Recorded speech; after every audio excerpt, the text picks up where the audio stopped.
Сәлематсыздар ма, қалдарыңыз қалай?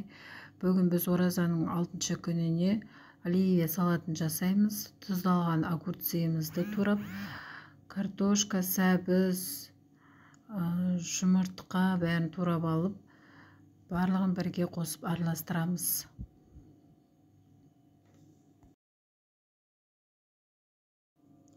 Менің каналыма тіркеліп, лайк басып, комментарий жазып қойыңыздар. Келесі видеоның шығуына мотивация болады.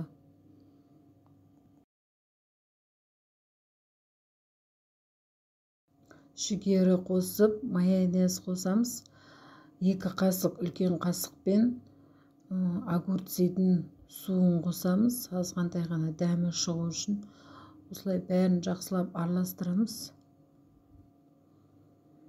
Келген қонақтарыңызға ұсына берсеңіздер болады. Ас болсын, үй жағдайында жасап көріңіздер, өте дәмді болып шығады.